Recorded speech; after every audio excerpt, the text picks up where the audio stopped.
Hi friends, வணக்கம். நான் உங்கள் ரோமி தமிழராஜ் பேசுகிறேன்.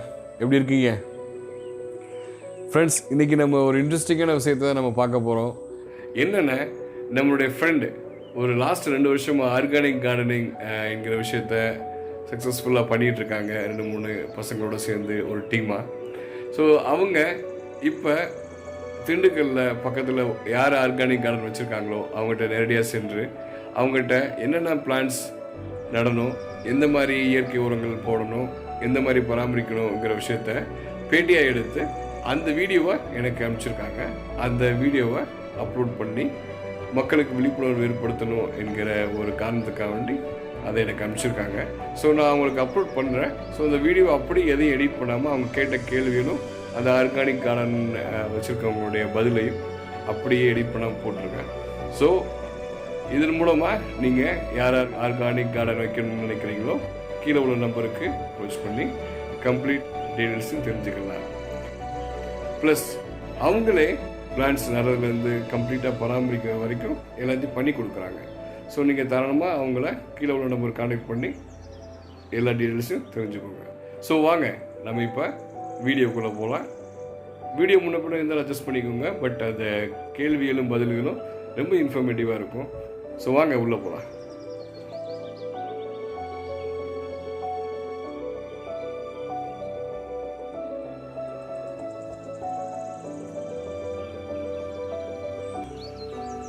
வணக்கம். திண்டுக்கல்லேருந்து கன்னிவாடின்ற ஊரில் சுரேஷ் பாபுன்ற அண்ணா வந்துட்டு நம்ம கூட இருக்காங்க. இவங்க வந்துட்டு இப்போது ஒரு 1.5 ஏக்கரில் கொய்யா நடவு செஞ்சுருக்காங்க. அர்க்கா கிரன்ற வெரைட்டி பற்றி இப்போ அண்ணா வந்துட்டு சொல்லுவாங்க. நீங்கள் அந்த செடி நட்டு எத்தனை வருஷம்னா ஆகுது? இது நட்டு 10 மாதம் ஆச்சு. ஓகேண்ணா. 10 மாதத்தில் வந்து செடி வந்து 6வது மாதத்துலேருந்து காய்ப்பு கொடுத்துரும். நம்ம வந்து செடி கொஞ்சம் ஸ்டெடி ஆகட்டும் அப்படின்றதுனால காய்ப்புக்கு வந்து விடலையா. இப்போ காய் வந்து இப்போ பார்த்தீங்கன்னா நிறைய இப்போ இந்த 10வது மாதம் காய் விட்டுருக்கோம். இதுலேயும் வந்து நிறைய செடியில் இருக்கக்கூடிய காய்கள் வந்து ரிமூவ் பண்ணியிருக்கிறோம். ஏன்னா இந்த செடி வந்து நமக்கு வளர்ச்சி கம்மியாக இருக்குல்ல. வளர்ச்சி கம்மியாக இருக்கப்போ செடி வந்து நிறைய காய் விடும்போது காயினுடைய வெயிட்டுக்கு செடி தாங்காது. அதனால வந்து இப்போ ஒரு 15 காய் விட்டுருக்குறோம். உங்களுக்கே பார்த்தா தெரியுது இல்லையா? நல்ல இது வந்து 100% ஆர்கானிக் ஃபார்மிங்க. இது செடியில் வந்து பூ நிறைய எடுக்கிறதுக்கு வந்து எருக்களை வந்து ஒரு ஏக்கருக்கு வந்து 25 கிலோ எருக்களை வெட்டி 200 லிட்டர் தண்ணியில் ஊற வச்சு ட்ரிப்பில் கொடுத்துட்டு இருக்கிறோம். இதில் பூ வந்து உதிர்றது இல்லை. பூ நல்லா வந்து பிடிச்சிருக்கு. நீங்கள் அந்த செடியை பார்த்தாலே உங்களுக்கு தெரியும் எவ்வளோ கருப்பு கொடுத்துருக்குதுன்னு. செடி நட்டு கொடுத்துட்ருக்குறோம். இது இந்த பகுதியில் வந்து நிறைய செடிகள் வந்து நம்ம நட்டு கொடுத்துட்ருக்கோம். உங்களுக்கு யாருக்கு வேணும்னாலும் இந்த செடியை வந்து எங்களை கான்டாக்ட் பண்ணிங்கன்னா செடியும் நட்டு கொடுக்குறோம். செடி நீங்கள் ஆர்ட் நட்டு இருந்தாலும் உங்களுக்கு ஆர்கானிக்காக உள்ள அட்வைசர் வந்து பண்ணி கொடுத்துடலாம். பராமரிப்பு பண்ணி. இப்போ இந்த செடி வச்சு 10 மாசம் ஆச்சுன்னீங்க. இதுக்கு வேற என்னெல்லாம் நீங்க வந்துட்டு பராமரிப்பு பண்ணிருக்கீங்க? என்ன இதுக்கு வந்து ஊட்டச்சத்து வந்து நடும்போது 1 கிலோ வெர்மி போட்டுருக்குறோம். வேம் 50 கிராம் கொடுத்துருக்குறோம். Pseudomonas 20 gram, Trichoderma viride 20 gram, Azos 50 gram, phosphobacteria 50 gram, potash mobiliser வந்து 50 கிராம். இது இல்லாம இப்போ வந்து நீங்க காடு ஓட்டிட்டா ஒரு வாரம் ஆயிடுது. ஒரு வாரத்துக்கு ஒரு 20 நாளைக்கு முன்னாடி வந்து கலப்பின பயிர், அதாவது நவதானியங்களில் வந்து 4 வகையில் வந்து ஒவ்வொரு கிலோ, சிறுதானியங்களில் ஒவ்வொரு கிலோ, பசுந்தாள் உரங்களில் ஒவ்வொரு கிலோ, நம்ம எண்ணெய் வித்து பயிர்களில் ஒவ்வொரு கிலோ, நறுமண பயிர்களில் ஒவ்வொரு கிலோ, இப்போ எல்லாம் சேரும்போது 25 கிலோ வந்துடுது. 25 கிலோ இந்த காட்டில் இறச்சி விட்டுட்டு ஓட்டி விட்டுருந்தோம். இப்போ மழையில் நல்லா வந்து செடி வந்து முளைச்சதை வந்து மடக்கி ஓட்டியிருக்கா. அப்போ இந்த இதில் வந்து கிட்டத்தட்ட பார்த்தீங்கன்னா ஒரு 15 டன்னு நீங்கள் இது ஓட்டுறீங்களே, எரு ஓட்டுறீங்க, தொழு உரம் ஓட்டக்கூடிய சத்துக்கள் வந்து இதில் கிடைச்சிடும். இதில் பேரூட்டமும் கிடைக்குது, நுண்ணூட்டமும் கிடைச்சிடும். இப்போ ரெண்டும் கிடைக்கும் போது பயிரை வந்து ஆட்டோமேட்டிக்காக வந்து அந்த வெளுப்போ பசப்பு அந்த இது எல்லாமே இருக்காது. இப்போ நீங்க இந்த மாதிரி பண்றதுனால பூச்சி நோய் வந்து பார்டர் கிராப் கொண்டு வந்திருக்கிறதுனால பூச்சி நோய் தாக்குதல் வந்து இருக்காது. பார்டர் வந்து அகத்தி கொண்டு வந்துட்டீங்கன்னா உங்களுக்கு பூச்சிங்கிறதே வந்து உங்க செடியில வந்து அட்டாக் பண்ணாது. அசுவனியோட பிரச்சனை வந்து அதிகமாக இருக்கும். அசுவனி வந்து விழுகிறது இல்லை. ஏன்னா பார்டரில் வந்து அகத்தியை வந்து அசுவனி சாப்பிட்டதுன்னா அசுவனி வந்து இறந்து போயிடும். அதுக்கப்புறம் உணவு சாப்பிடாது. அப்போ வந்து நம்ம பயிரை வந்து தாக்காது. கம்பல்சரி எல்லாருமே பார்டர் கிராப் நடுங்க. பார்டர் கிராப் நட்டிங்கன்னா செடியில் வந்து பிரச்சனையே இருக்காது. இப்போ 10 மாசத்துலேருந்து இப்போ எப்போ நீங்கள் இதை ஹார்வெஸ்ட் பண்ணுவீங்க? 10வது மாதம் இப்போ காய்க்கு விட்டுருக்குறோம். இங்கே 3வது மாதம் இதுலேருந்து காய் எடுக்கலாம்.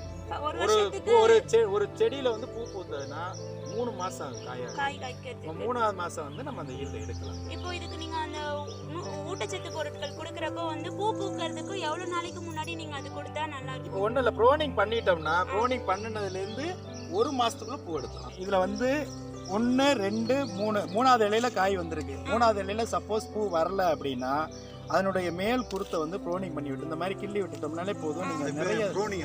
ஆமா, ப்ரோனிங் பண்ணிட்டீங்கன்னா இது அடுத்து இந்த பாருங்க ப்ரோனிங் பண்ணணும். இந்த இதுல ப்ரோனிங் பண்ணியிருக்கிறோமா, இந்த செடியில பூ வந்திருக்கா, மூணாவது இலையில வந்திருக்குதா, இதை கரெக்டா கிள்ளிக்கிட்டே இருந்தோம்னா உள்ள வர்றதுக்கே வேலை இல்லை. இந்த செடியை ரெண்டையும் மோத விடாம கிள்ளிக்கிட்டே இருந்தோம்னாலே போதும். நம்ம ப்ரோனிங் பண்றதுக்கே வேலை இல்லை. காய் வருஷம் பூரா காய் இருக்கும். இப்போ நீங்க இத வளர வளர கிள்ளிட்டு அதிகமா காய்க்கும். ஒரே தடவை காய்ச்சி முடிஞ்சிடும். இது நம்மளது அப்படி கிடையாது, லிமிட்டடா காய்ச்சிக்கிட்டே இருக்கும். வருஷம் வந்து 10 மாசம் 11 மாசமும் காய் இருக்கும். இந்த 1 மாசம் வந்து நம்ம கேப் விடணும் செடிக்கு.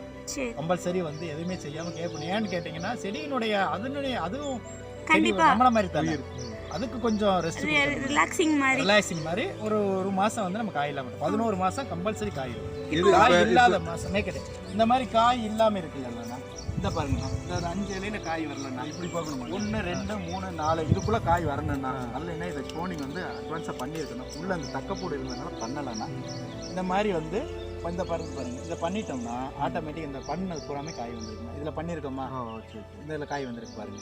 இந்த இடத்துல பண்ணினதுன்னா இதுலயும் காய் வந்திருக்கும், இதுலயும் காய். நீங்க பண்ற இடத்துல இருந்து 2 பிரான்ச்சஸ். ஆமா, 2க்கு மேல விடக்கூடாதுன்னா 10-15 பிரான்ச்சஸ் எடுத்தோம்னா செடி வந்து வளர்ச்சி பாதிக்கும். 2 பிரான்ச்சஸ் தான் எல்லா இடத்துலயுமே பாத்தீங்கன்னா அந்த 2 பிரான்ச்சஸ் தான் வரும். அந்த 2 பிரான்ச்சஸ்ல 2க்கு மேல இருந்தா உடைச்சு விட்டுறலாம். காய் நமக்கு பிடிக்கணும் இல்லையா, அந்த எல்லாமே ப்ரோனிங் பண்ணிடுவோம். பண்ணனது தானே இந்த காய் பூராமே. இப்போ நீங்க போட்டிருக்கிறது என்ன வெரைட்டி கொய்யா போட்டிருக்கீங்க? போட்டிருக்கிறோம். நாங்க கொடுக்கறது வந்து எல்லா வெரைட்டியுமே கொடுத்துட்டு இருக்கோம். அர்கா கிரைன் கொடுக்குறோம், தைவான் ரெட் கொடுக்குறோம், தைவான் பிங்க் கொடுக்குறோம், L49 L47. இன்னும் சொல்ல போனீங்கன்னா அந்த தாய்லாந்து ஒயிட், எந்த வெரைட்டி கேட்டாலும் கொடுக்குறோம். இப்போ நீங்க இதுல ஏன் ஸ்பெசிஃபிக்கா அர்கா கிரைன் சூஸ் பண்ணிருக்கீங்க? வந்து அதிகமா காய் பிடிக்குது, காய் பிடித்தல் அதிகமா இருக்கு. இதுல வேற எதனா ஸ்பெஷாலிட்டி இருக்கா? லைக் அந்த பூச்சி தாக்குதல் இல்லாம இருக்கு. கேன்சருக்கு வந்து பெஸ்ட். அதனுடைய கரோட்டின் வந்து அதிகமா இருக்குது. கேன்சருக்கு பெஸ்ட். இது வந்து யுனிவர்சிட்டியில கண்டுபிடிச்ச ஒரு ரகம். இது நல்ல கீப்பிங் குவாலிட்டி. வந்து நம்ம காயா பிடுங்கன்னா 3 நாள் 4 நாளைக்கு வச்சிருக்கலாம். பழுத்து இருந்ததுன்னா மார்க்கெட்டிங் பண்ண முடியாது. அதே வந்து தைவான் ரெட் வந்து இன்னும் கொஞ்சம் நல்லா இருக்கும். இது அது கொஞ்சம் காய் வந்து இதோட கம்மியா பிடிக்கும். இப்போ நீங்க இது ஃபர்ஸ்ட் வருஷம் நீங்க எவ்வளவு ஈல்ட் எடுப்பீங்க?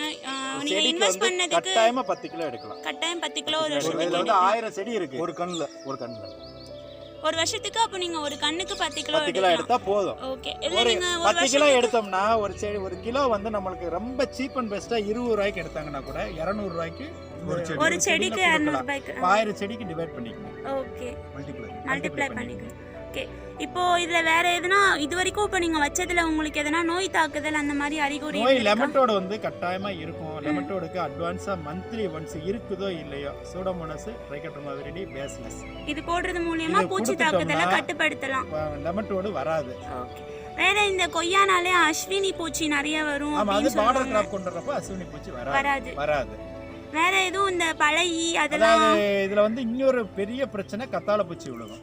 நீலி பெக் இருக்கு இல்லையா, நீலி பெக்குக்கு வந்து 1 லிட்டர் கோமியம், சின்ன செடிகளா இருந்தா 1 லிட்டர் கோமியம் 9 லிட்டர் தண்ணி ஊத்தி ஸ்ப்ரே பண்ணணும். டைலூட் பண்ணி அடிச்சோம்னா சரியாயிரும். அடுத்து இல்ல இதுக்கு செடி வந்து கொஞ்சம் பெருசாயிருச்சு அப்படின்னா 2 லிட்டர் கோமியம் 8 லிட்டர் தண்ணி. ஓகே. கம்பல்சரி ஒண்ணு கூட இருக்காது. இதோட வந்து இல்ல இன்னும் கொஞ்சம் வந்து ஒரு 2 மாசத்துக்கு வராம இருக்கணும்னா பெருங்காயம் 20 கிராம் மிக்சிங் பண்ணி அடிச்சிட்டோம்னா அந்த பெருங்காய வாடைக்கு கத்தாழை பூச்சி வந்து நம்ம ப்ரொமோட் ஆகாது. கத்தாழை பூச்சி இருக்கிறத எப்படி கண்டுபிடிக்கிறதுன்னு கேட்டீங்கன்னா, நம்ம செடியில நீங்க உற்று பார்த்தீங்கன்னா எறும்பினுடைய நடமாட்டம் இருந்ததுன்னா ஒண்ணு அசுவினி இருக்கும், இல்லைன்னா கத்தாழை பூச்சி இருக்கும். ஒயிட்டா இருக்குமே. ஆமா, கம்பல்சரி எறும்பினுடைய நடமாட்டத்தை மட்டும் கண்காணிச்சோம்னா நம்ம காட்டுல கட்டாயமா கத்தாழை பூச்சி இருக்குன்னு தெரிஞ்சுக்கலாம். இப்போ நீங்க ஃபுல்லுமே ஆர்கானிக் தான் நீங்க பண்ணிட்டு இருக்கீங்க? ஆமா, ஆர்கானிக் தான். இப்போ நீங்களே உங்களுக்கு தேவையானது எல்லாமே உரம் எல்லாம் தயார் பண்ணிக்கிறீங்க. எப்படி நீங்க உங்களுக்கு மட்டும் தயாரிச்சுக்கிறீங்களா இல்ல மத்தவங்களுக்கும் சேல்ஸ் தரீங்க? இப்போ நீங்க உங்க தோட்டத்துல வேற என்ன பயிர்கள் எல்லாம் போட்டுருக்கீங்க? எலுமிச்சை இருக்கு, தென்னை இருக்கு. எத்தனை வருஷமா நீங்க அந்த விவசாயம் பண்ணிட்டு இருக்கீங்க? நான் கிட்டத்தட்ட 25 வருஷமா பண்றேன். அதுக்கு முன்னாடி கொஞ்சம் வேலை பார்த்துட்டு. ஓ, நீங்க கிட்ட இதுவே ஃபுல் டைமா அப்போ நீங்க பண்ணி உங்களுக்கு இது வந்து திருப்திகரமா இருக்கா? வருமானம் எல்லாமே உங்களுக்கு கரெக்டா இருக்கு? இதுல நீங்க ஊடுபயிர் நீ சொல்ல போனா இளைய தலைமுறைகள் விவசாயத்துக்கு வந்தாங்கன்னா சூப்பரா இருக்கு. கண்டிப்பா. இதுல நீங்க இன்னும் ஊடுபயிரா எதனா போட்டா நல்லதா? இல்ல ஊடுபயிர் போடலாம். போடுறதுன்னா தண்ணி பற்றாக்குறைனால ஊடுபயிர் போட முடியாது. இப்போ இதில் வந்து உங்களுக்கு இந்த ரவுண்டில் மட்டும் தட்டைப்பயிர் போடலாம். தட்டைப்பயிர் போடலாம். இது growth கொய்யா growth எதுவும் அஃபெக்ட் பண்ணாது. ஓகே. தட்டைப்பயிர் உங்களுக்கு இப்போ ஹைபிரிட் வந்துருது இல்லையா, வளரக்கூடியது போடக்கூடாது, வளராத வெரைட்டிகள். இதில் வந்து நல்ல அருமையான ஊடு பயிர் வந்து சேனக்கிழங்கு நடலாம். சேனக்கிழங்கு நடலாம், நல்ல ஹையஸ்ட் ஈல்டு கிடைக்கும். சென்ட்ரலாக ஒரு கிழங்கு நடலாம், ஒவ்வொன்று காம. இந்த ரோவில் வந்து இப்போ 1000 கொய்யா இருந்ததுன்னா 1000 சேனை நடலாம்.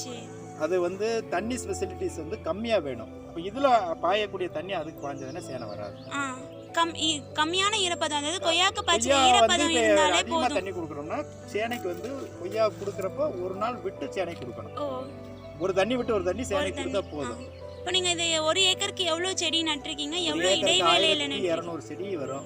எவ்வளவு இடைவேளை? என்னோட இடைவெளி வந்து 7க்கு 4 நட்டிருக்கிறேன். சரி. ஆனா செடி இடைவெளி வந்து 6க்கு 6 நடலாம். 6க்கு. இப்போ நீங்க இவ்ளோ கிட்ட நட்டிருக்கீங்களே, இதனால செடி வளர்ந்தா எந்த அஃபெக்டும் பண்ணாது. அது எப்படி நீங்க பராமரிப்பீங்க? ப்ரோனிங் பண்ணிட்டே இருக்கறோம். பண்ணிட்டே இருப்பீங்க.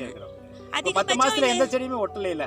இந்த இடைவெளி கிடைக்கிற காத்தோட்டம் கிடைக்கிறனால உங்களுக்கு அது காய்ப்பு வரும். உங்களுக்கு பிரச்சனை இருக்காது, காயில இருந்து பிரச்சனை இருக்காது. இதுவே நல்ல போதுமான காத்தோட்டம் போதும்.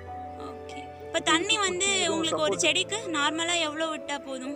ஒரு செடிக்கு ஒரு நாளைக்கு 15 லிட்டர் தண்ணி வேணும். ஒரு நாளைக்கு. இப்போ நீங்க ரெகுலரா விடுறீங்களா இல்ல ஒரு நாள் விட்டு ஒரு நாள் விட்டு ஒரு நாள் விடுறோம். ஓகே. மழைக்காலத்துல தண்ணி வேண்டியது. மழைக்காலத்துல தண்ணி வேண்டியது இல்ல, ஆனா லெமட்டோடுக்கு மருந்து கொடுக்கணும். மழைக்காலத்துல தான் அதிகமா ஸ்ப்ரெட் ஆகும். அது ஸ்ப்ரெட் ஆகாம இருக்கிறதுக்கு மருந்து வந்து கம்பல்சரி கொடுக்கணும். நீங்க வேற எதுவும் கெமிக்கல்ஸ் எல்லாம் எதுவுமே நீங்க யூஸ் பண்றது இல்ல, ஃபுல் 100% ஆர்கானிக் தான் பண்ணிட்டு இருக்கீங்க. இப்போ இந்த கொய்யாவோட லைஃப் டைம் எவ்வளவு நாள்? 15 வருஷம். 15 வருஷம். இப்போ நீங்க இதுல வந்துட்டு ஃபர்ஸ்ட் இயர்ல நீங்க ஒரு செடிக்கு 10 கிலோ சொன்னீங்க. 2வது வருஷம் 3வது வருஷம் போக போக அதோட இன்கிரிமென்ட் எப்படி இருக்கும்? 30 கிலோ எடுக்கலாம். 3 மடங்கு அப்போ நீங்க அதிகப்படுத்தலாம்.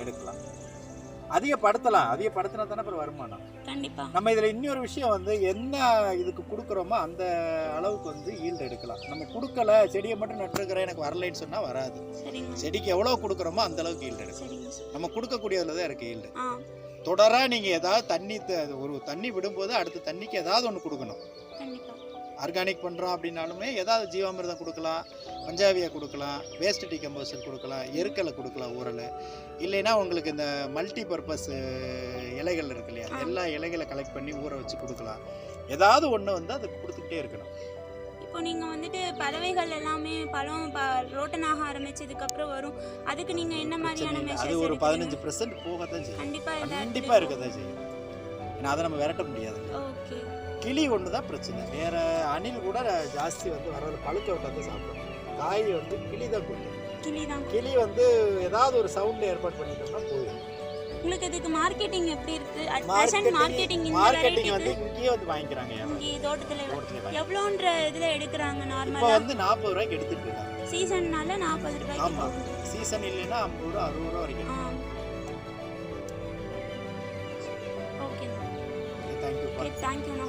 என்னுடைய ஃபோன் நம்பர் வந்து இது பண்ணிக்கங்க, 9843863824.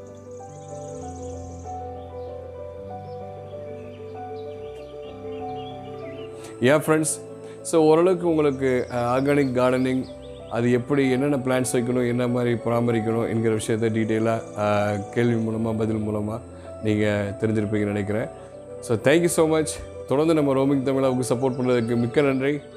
So stay tuned with roaming Tamizha. Take care. Bye.